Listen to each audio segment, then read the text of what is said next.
I'm Julia Manchester, and welcome to What's America Thinking. We're diving into some of the biggest issues facing this country. We know you're frustrated and fed up with government and its inability to make your lives better and understand your struggles. So let's dive right into the disconnect between Washington and the people. The economy has been the #1 concern for people across this nation. But wake up, Washington, because this week, immigration has taken the lead, becoming the top issue for Americans, and they are making that loud and clear. It's a little wild right now. I'm all for everybody coming over here to, make a different life. I just wish it was a little bit more controlled. Just too many people are coming from everywhere now. Very, very dangerous to be illegal. So thankfully, I can legal. I absolutely do not see a problem with letting people come to our country. However, they have to assimilate. In Houston, Texas, there are areas that are flying the flags of other countries. No, absolutely not. Immigrants have the right to be here. This land does not belong to the people that are in power. There is actually indigenous land. I think it's important that we allow immigration because I don't think that we have enough people in this country to keep the economy going like it is, and I'm all for it. With months of contentious negotiations and mixed messages, the Republicans persistently blast Biden's policies on the topic, while Democrats blame the GOP for blocking immigration reform. They're destroying the blood of our country. That's what they're doing. They're destroying our country. I don't believe, as the former president said again yesterday, that immigrants are polluting our blood. The administration has done next to nothing to protect the border, but we've all seen with our own eyes they have opened the border wide to the entire world. And for over 2 months, Democrats have shown we are serious about reaching an agreement by remaining at the negotiating table. We must insist that the border be the top priority. It's time to wake up, Washington. Here to make sense of all of the fighting and finger pointing is Rafael Bernal, who covers the Hispanic political world and policy issues revolving around immigration. Rafael, it's so good to see you, friend. Yeah, thank you for having me. Yeah, so to start off with, there's a new Harvard-Harris poll that found immigration surpassed inflation as the #1 issue for Americans, increasing 7 points since last month to 35%. How did we get here? Well, there's two sides to this, right? The first side is inflation isn't that big of a problem anymore. Inflation isn't down where the Fed wants it, but it's pretty close, and it's way down from the 9.1 we saw in June of 22. But immigration is in the news every day, and those images from the border, the chaos at the border, the Department of Homeland Security's inability to manage, a migration phenomenon that we haven't seen, that we've never seen. This is a completely new situation, and the federal government, it's just not equipped to deal with it. It's so interesting because I was on the road in Iowa and New Hampshire, and I would talk to voters in 2 states that are thousands of miles away from the southern border, and immigration was their top priority when asked, what's your top priority when you go to the ballot box? But, I want to go to another CBS News poll that found that 45% of Americans view the situation as a crisis, and 30% think it's a serious problem. How has this trend changed over the past decade, and what have been the key contributing factors to those changes? Well, that's a key word. There's been a lot of fighting in D.C. over whether it's a crisis or not. Beauty's in the eye of the beholder on this one. But what has changed is the demographic of who's coming. 10 years ago, you started seeing people from Central America, not just Mexico, crossing the border. That's when you had the unaccompanied minor crisis. That was really tough for Obama to handle. And then in those past 10 years, you've extended from Central America into large parts of South America, especially Venezuela, for instance, a country that, with a unproductive government, to put it mildly. They've expelled about 10 million people. They're not all here, but a lot of them are on their way here or already here. So the demographics changed, the volume changed, and what didn't change was the strategy to deal with it. And there's been some changes. The Trump administration tried some things that they want to bring back. The Republicans really want to bring back. It's not clear whether they worked. It's very clear that immigration dropped during the Trump administration in 2020, but everything froze during the pandemic. So you can't really attribute Trump policies to that drop. And the Biden administration has been trying to make it easier to come, but it's really hard to change immigration policy without changing immigration law. It is really hard. And going back to 2020, it feels like we've lived a lifetime in those 4 years alone. But a recent Gallup poll showed that 2020 was the peak of pro-immigration sentiment. But that dropped drastically in the years following. You touched on this a bit in your last answer, but what happened in those 4 years? So pro and anti-immigration sentiment in this country, since it's been tracked for the last 60 or 70 years, it's tracked a lot with the political mood of this country. So from the mid-90s onward, when people started encountering more immigrants in their communities, because that first sort of wave of Mexican immigration sort of settled here, sentiment actually went up. People started liking immigrants more because they weren't as scary, something scary that they've never met. They were actual human beings. In 9/11, right after 9/11, obviously, the pro-immigrant sentiment dropped. People were afraid.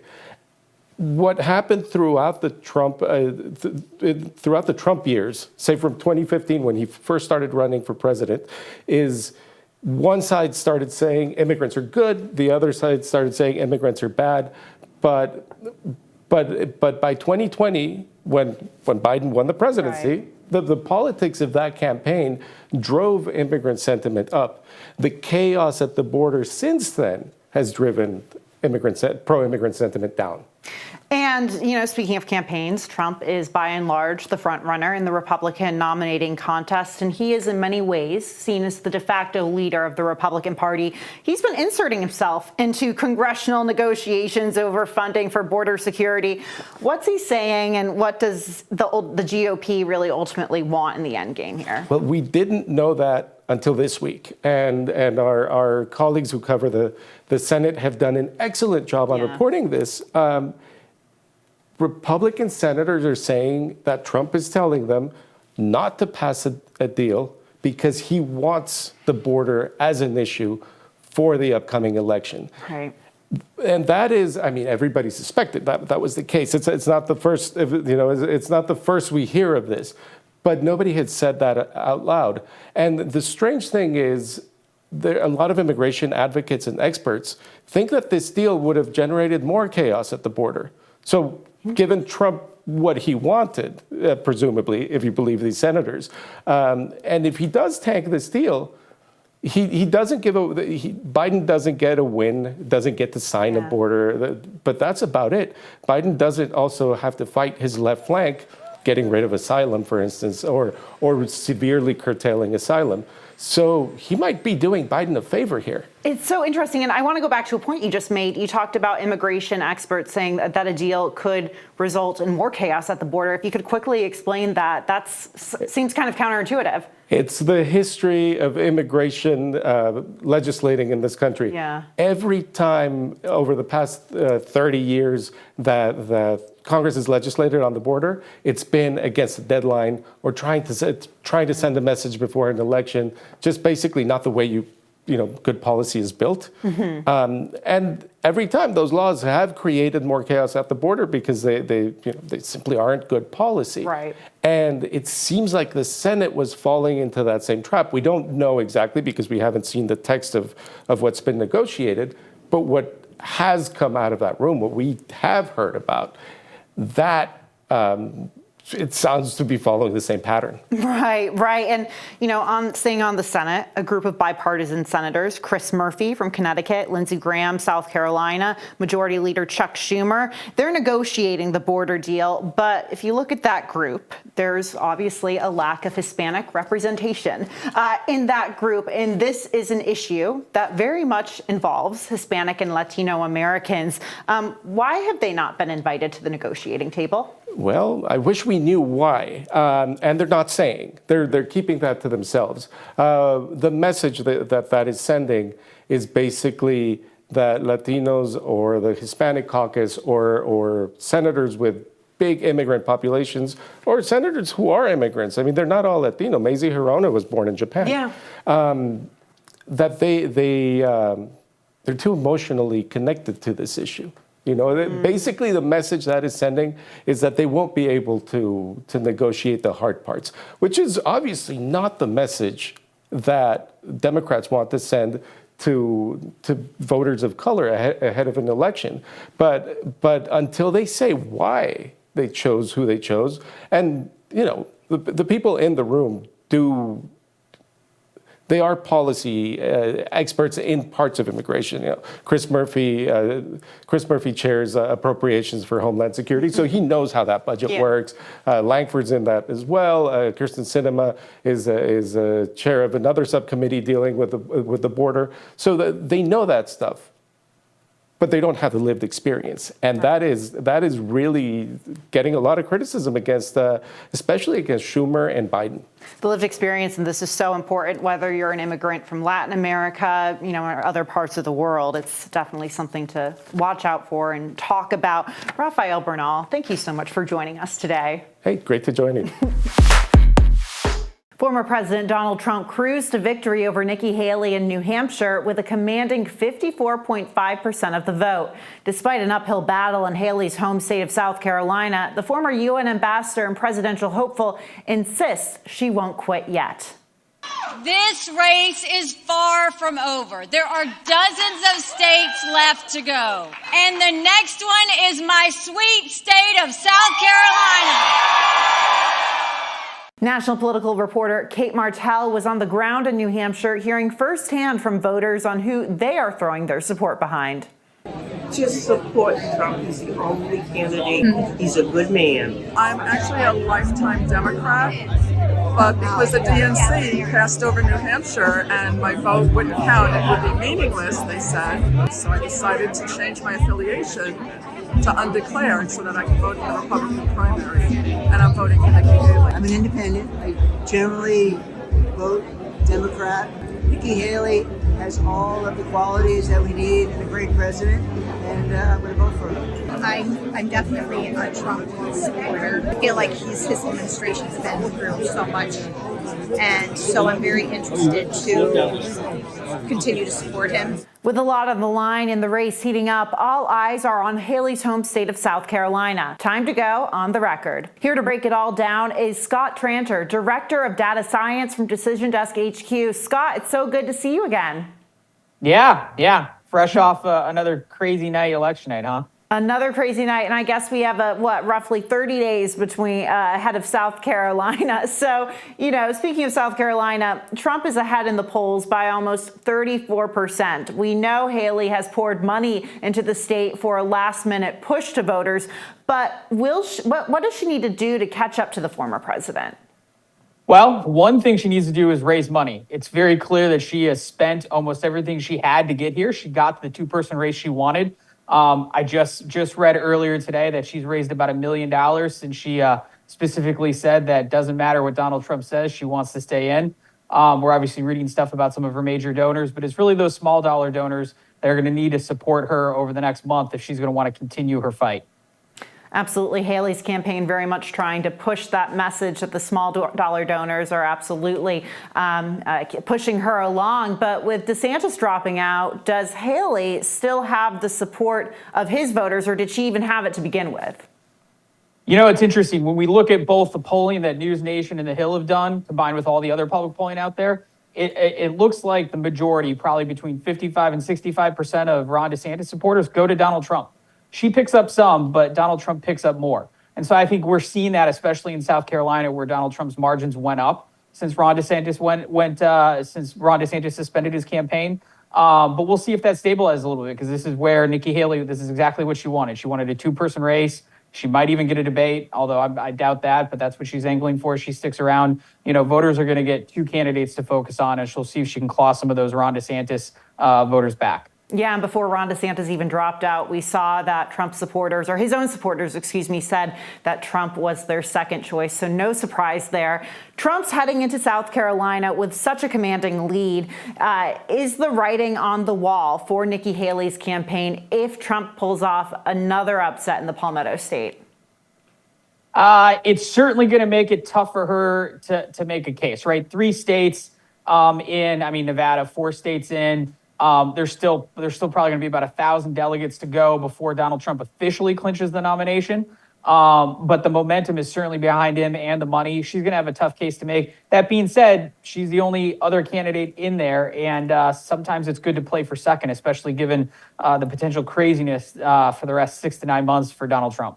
Oh my gosh, it's going to be crazy. We know that Haley has specifically said she doesn't play for second, but maybe there's a strategy in there. You know, Haley was Trump's former UN ambassador, but now he's changed his tune, continually slamming her during his speeches. That one in New Hampshire was quite something, calling her out for even the dress she wore. Does she stand a chance to join his cabinet at this point? Well, I point out we've seen this from Donald Trump a lot. 24 hours before Iowa, he was slamming Vivek Ramaswamy, and then we saw them up on stage together, hugging each other. Same thing with Tim Scott and a few others. So, this one seems a little bit more personal, but it's always personal with Donald Trump until it's not. I wouldn't count on it, but I wouldn't be surprised either to see her in the cabinet. That'll be interesting to watch. And we know that, she criticized him in 2016 and obviously ended up on his cabinet. Decision Desk has Trump and Biden in a very close race, with Trump slightly leading. Wall Street thought we were heading into a recession last year. Instead, we got a 3.1% GDP growth under Biden. Why isn't Bidenomics resonating with voters? And if the economy continues to improve, will Biden be able to capitalize on that and move ahead? Well, see, it's funny. You bring up the stats on the economy are great, but the perception of the economy is not good. In both the News Nation polling as well as a lot of public polling out there, the majority of voters don't think the country's on the wrong track, and the majority of voters are concerned with things like inflation and the economy. So while I agree with you, the stats are good for the economy. It's the public's perception, and then we live in a world where perception is reality, and that's what voters are going to be thinking about as they go to the polls, and that's why it's going to be tough for Joe Biden. The election were this week for Joe Biden, it wouldn't look good for him, but he's got 9 to 10 months to kind of take those good stats and see if he can sell them to make people believe the economy's better. Scott Tranter, thank you for breaking down the numbers. Make sure to check out the Hill's Decision Desk HQ for all of the latest updates going into the 2024 election. It is reported that over 9 million people living in the U.S. are on weight loss drugs, a 300% uptick from 2020 to last year. We're also hearing from celebrities like Oprah and Elon Musk who have talked about their own experiences. Hailed as the wonder weight loss drug, Ozempic, once given exclusively to patients with type 2 diabetes, has become the latest go-to solution for shedding pounds and shedding pounds fast. Other weight loss drugs like Wegovy and Mounjaro are gaining traction too. And if you haven't taken any of these yourself, you probably know someone who has. People all across the country have been posting their own personal experiences with these injectable weight loss medications to social media. I have been on compounded semaglutide for over 18 months and I have lost over 100 pounds. Goodbye, obesity. My last check-in, I was 194 pounds, and this week I am 191. Are these miracle drugs really accessible to all Americans who need them? And how well do they work? We're tapping into the pulse of the people now. Here with what you need to know is Dr. Melanie Jay, director of NYU Langone's comprehensive program on obesity research. Dr. Jay, first off, thank you so much for joining us. Thank you so much for having me. I'm excited to have this conversation. Yeah, well, we are too. And, just to kick this off, can you talk about the variety of weight loss drugs? We hear a lot about Ozempic, but that seems to be the only one of many brands. Absolutely. So I'll talk about two major classes of medication in particular. Both of them are weekly injectables. So we have semaglutide, and semaglutide is FDA approved for both diabetes and obesity. For diabetes, it's called Ozempic, which is the one you hear about. And for obesity, It's marketed as Wegovy. They are actually the same compound. They are both GLP-1 receptor agonists, and they work at the level of both the brain and the gut to reduce appetite intake and food. And those classes of medications, when used for obesity, lead to around a 15% weight loss. There's a newer medication called tirzepatide. This is called Mounjaro for diabetes and Zepbound for obesity. And this one has the same GLP receptor 1 agonist that's in semaglutide, but it has another component called GIP. And it also works at the level of the brain and the gut, but it has a little more weight loss potentially of around 20% of total weight. And there are a lot of other injectable medications that are going to be coming down the pipeline and some oral medications. And so we are really in a kind of a renaissance period with more choices than ever for delivering effective medication-based treatment for obesity. Yeah, and it's interesting to see the differences between diabetes and weight loss and how those drugs essentially work. But you say the increase in use of weight loss drugs is actually a good thing in relation to the increasing rate of obesity in the U.S. Tell us more about what you mean. Yeah, so right now, our best stats say, which are probably outdated, that about 42% of American adults have obesity. And it's slated to increase to about 50% by 2030. In the past few years, what I've been told or learned or read is that only 1 to 3% of eligible people receive obesity medications. So if it goes up 300%, that means now, say, maybe 3 to 9%, although that still seems high to me, people who are eligible getting the medication. So it's still a largely undertreated disease. When it comes to Ozempic specifically being introduced to treat type 2 diabetes, can you address the idea that its use for weight loss could be taking away from diabetes patients? Yeah, well, Ozempic is FDA approved for diabetes, and Wegovy, which is the same medicines, FDA approved for obesity, but people try to get their hands on because access is a problem to whichever ones they can get. I've heard a lot in the media that, oh, well, if you give the medication for obesity, you're taking it away from people from diabetes who need it. And I take issue with that because it implies that people with diabetes are somehow more deserving of this scarce resource than people with obesity. Both are serious conditions. Actually, obesity puts someone at much higher risk for diabetes. And there are actually a lot of FDA-approved medications for diabetes that are covered by insurance at this point, whereas with obesity, we do not have as many choices, and especially ones that are covered by insurance and that people can get. So I take issue with one being more important than the other. Like, if there are effective treatments, we have to figure out a way to get them to the people who need them the most. Both very serious diseases and two that are very much interconnected. Let's talk about access. How big of an issue is access for most Americans when it comes to cost and healthcare coverage? Yeah, it is a really big issue. I mean, right now, Medicare does not cover obesity medications. In most states, Medicaid does not cover these medications. And for private insurance, it is really insurance dependent. And then on top of the cost and the access, because if you pay out of pocket, it's, $900 to $1,300 a month, which most people can't afford. And this can cause a lot of problems. It can cause problems, one, with people getting it from dangerous sources. So we hear about people getting from compounding pharmacies. We now hear about counterfeit drugs. And so this could have safety issues and quality issues.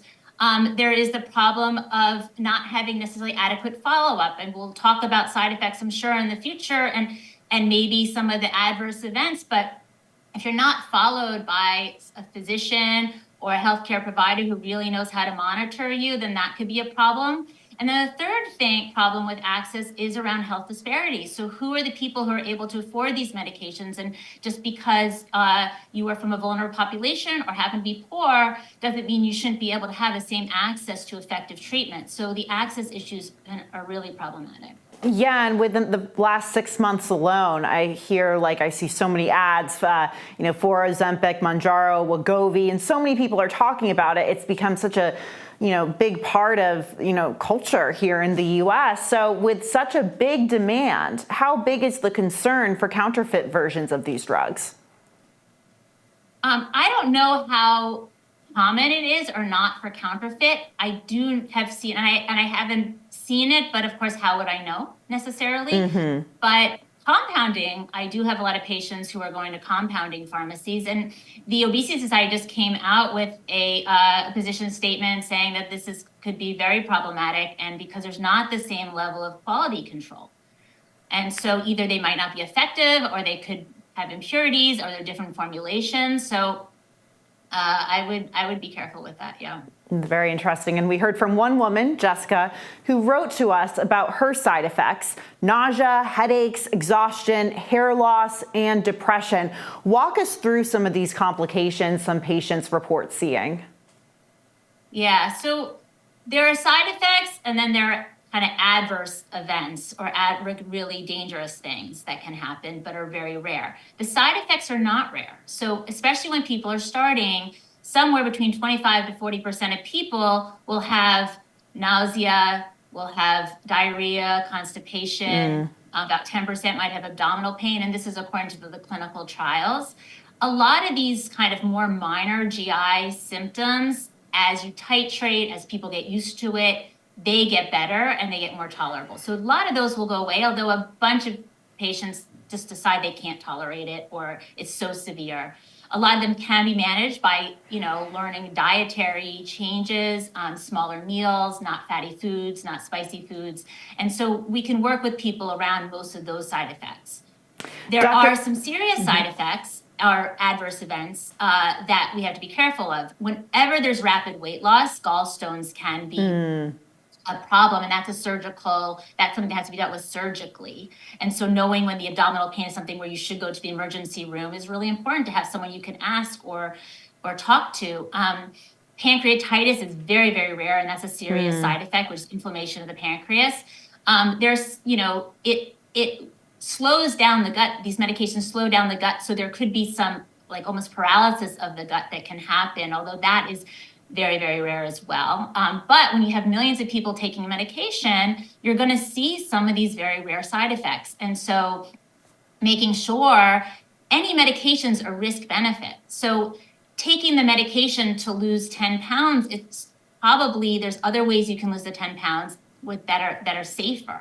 When someone has a serious chronic disease that's not adequately treated and they've not been able to control it via lifestyle alone, then that risk benefit calculation a lot of times does favor the medication.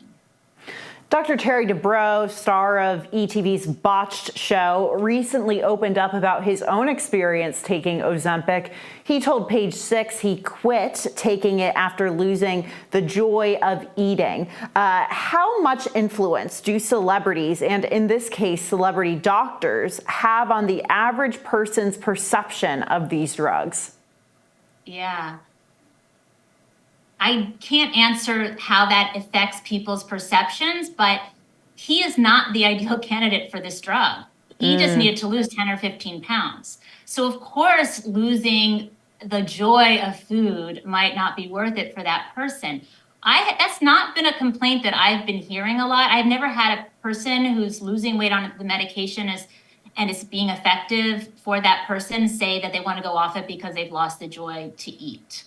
Usually what they're saying is they've lost their obsession with food. And so I really haven't heard that. I can imagine that being true, but it's not been much of an issue. And I've had people who say that some of the appetite benefits, decreases in their appetite over time, like their appetite does come back, even though they're still able to keep the weight off. So, but they're still eating less, I haven't really heard that as much, but he's not the ideal candidate for the medication. And I worry that people will think, oh, well, he took the medication to lose 10 to 15 pounds, so that's something I can do. Yeah, and there's so much information we're seeing in the media, whether it's, the entertainment media, the news media, when you turn on your television and see these ads, it's really hard for, I think, a lot of consumers and Americans to break this all down and understand it. But that's why we have you, Dr. Jay. Thank you so much for taking a few moments out of your day to explain this to us. My pleasure. Thank you so much for having me. That's it for What's America Thinking. Come back next week. I'm Julia Manchester. Be sure to like, share, and subscribe to The Hill's YouTube channel.